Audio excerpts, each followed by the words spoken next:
Dios les bendiga, amados hermanos y amigos. Soy el hermano Justino Mendoza del canal de YouTube Edificando a la Iglesia de Cristo. Continuando con el estudio de Apocalipsis, trataremos el mensaje a la iglesia de Sardis, remanente o evadidos. Veamos algunas características de la ciudad de Sardis. Sir W. M. Ramsay decía de Sardis que era el ejemplo más típico del contraste melancólico entre un pasado esplendoroso y un presente ruinoso. Sardis era la ciudad degradada. 700 años antes de que se le escribiera esta carta, Sardis había sido una de las mayores ciudades del mundo. Allí reinaba el rey de Lidia sobre su imperio con esplendor oriental. Sardis estaba en medio de la llanura del valle del río Hermo. Al norte de esa llanura se erguía la gran sierra del Monte Molo, de la que salían a manera de espolones una serie de colinas. En uno de esos espolones estaba Sardis. Por su ubicación era una fortaleza inexpugnable que impedía ser conquistada. La riqueza de Sardis. La ciudad de Sardis estaba formada por dos secciones. La primera se hallaba en la montaña y cuando aumentó su población se construyó una nueva sección en el valle inferior. Por el medio del pueblo de abajo fluía el río Pactolo, cuyas aguas llevaban oro del que procedía gran parte de la riqueza de Sardis. El rey Creso. El más famoso de los reyes fue Creso, del 560 al 546 a.C., conocido por su enorme riqueza y quien acuñó las primeras monedas de oro. Fue bajo su reinado que Sardis alcanzó su mayor esplendor, pero también se precipitó a su desastre. Final de la grandeza de Sardis.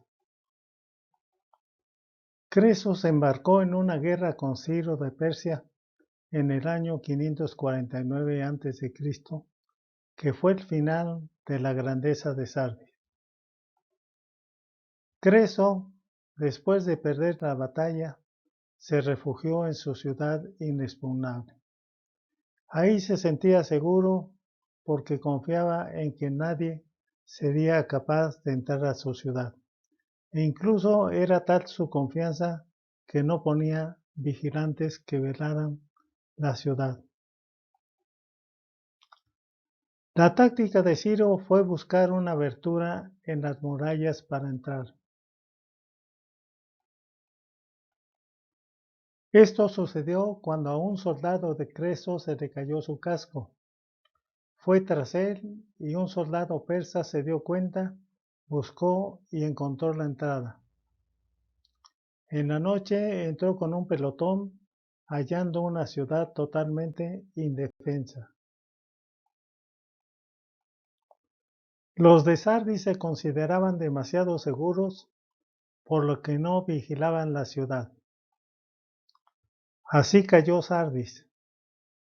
La misma táctica usó Antíoco de Siria, quien conquistó a Sardis en el año 214 a.C. Una ciudad con una historia así sabía lo que le quería decir el Cristo resucitado cuando dijo en el mensaje a la iglesia de Sardis: velad.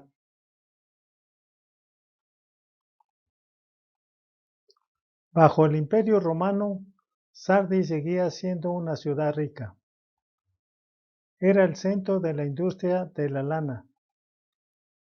En el año 17 después de Cristo, fue destruida por un terremoto que asoló toda la zona.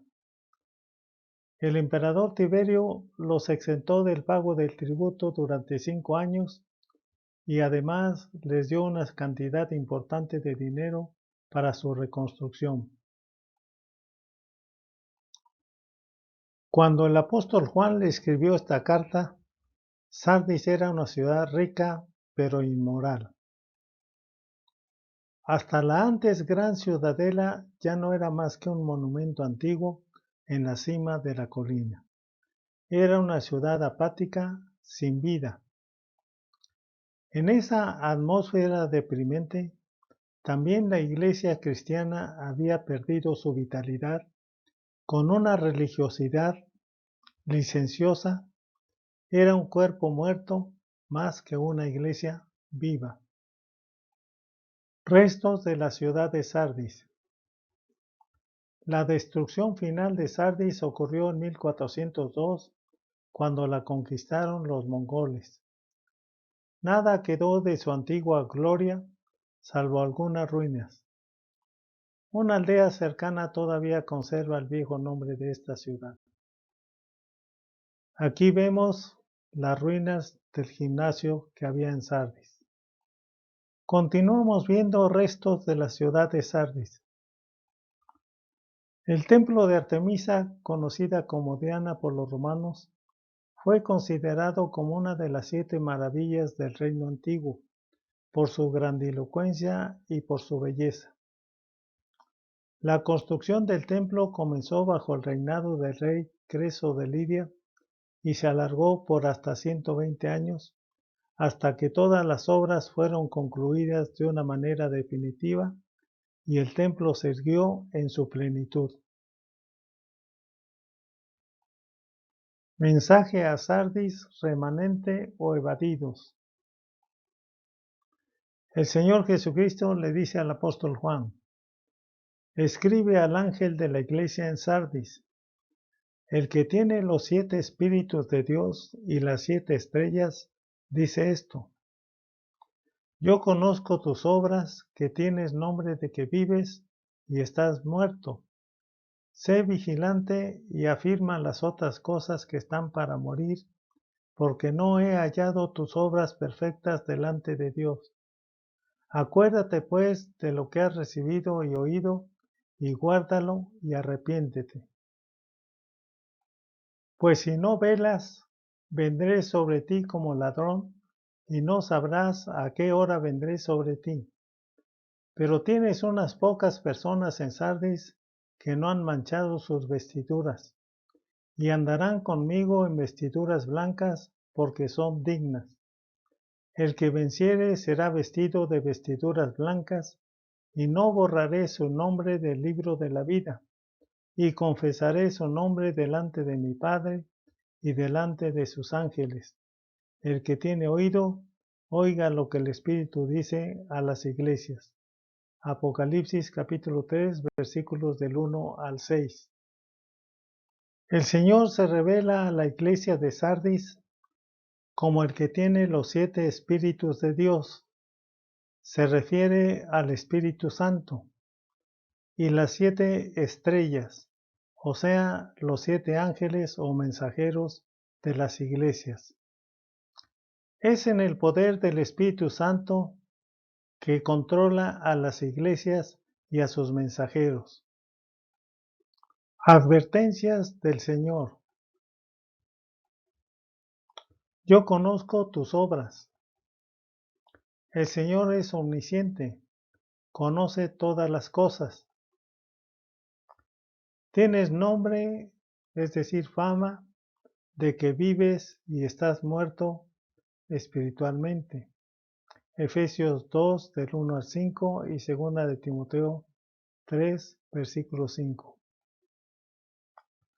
Sardis era una iglesia de profesión sin vida.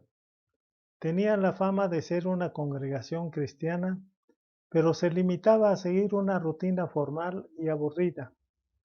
No rebosaba con vida espiritual. No tenía el brillo de lo sobrenatural. El Señor le dice: sé vigilante. Debe ser una actitud constante del cristiano. Romanos 13:11 y Primera de Corintios 16, versículo 13.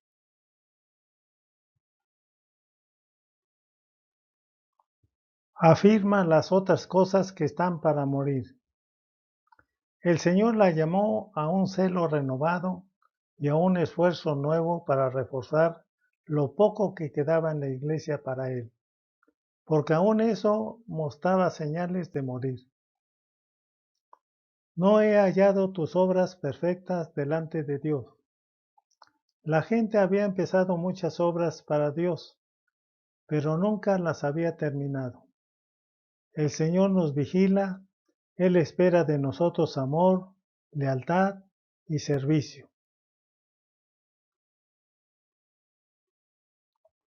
Acuérdate pues de lo que has recibido y oído, y guárdalo y arrepiéntete. Se insta a la iglesia de Sardis a obedecer la verdad cristiana que había oído cuando creyó en Cristo, es decir, a volver a los fundamentos de la fe. Es importante crecer en nuestro conocimiento del Señor, profundizar nuestra comprensión mediante un estudio cuidadoso. Una y otra vez, el cristiano debe encontrarse ante la cruz y recordar lo que Dios ha hecho por él en Jesucristo.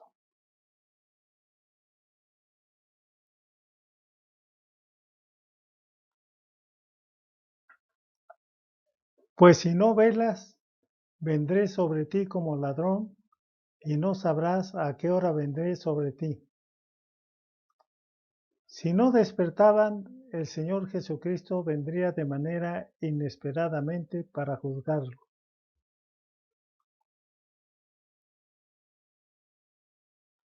El remanente fiel. Pero tienes unas pocas personas en Sardis que no han manchado sus vestiduras, y andarán conmigo en vestiduras blancas, porque son dignas. Había un remanente en Sardis que no había perdido su testimonio cristiano. Estos creyentes no habían manchado sus vidas con mundanalidad y andarían con Cristo en vestiduras blancas. Vestidos de vestiduras blancas significa puesto aparte para Dios y hecho puro. Cristo promete honor futuro y vida eterna a quienes se mantienen firmes en su fe. Los nombres de todos los creyentes están registrados en el libro de la vida. Este libro simboliza que Dios conoce a quienes le pertenecen. A ellos se les garantiza la inscripción en el libro de la vida que se presentará ante las huestes de los cielos como pertenencia de Cristo. Así lo enseña Lucas capítulo 12, versículos del 8 al 9. Triple promesa para los vencedores. El que venciere será vestido de vestiduras blancas, y no borraré su nombre del libro de la vida, y confesaré su nombre delante de mi Padre y delante de sus ángeles.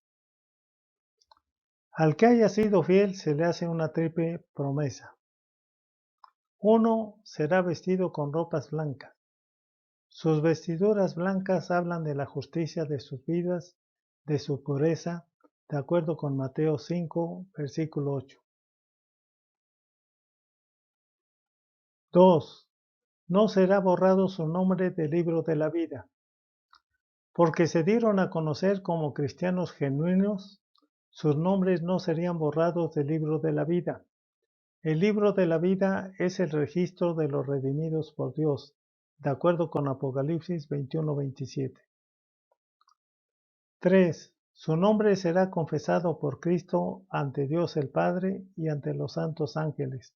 Así lo enseña Mateo capítulo 10, versículos 32 al 33 y Lucas 12, versículo 8.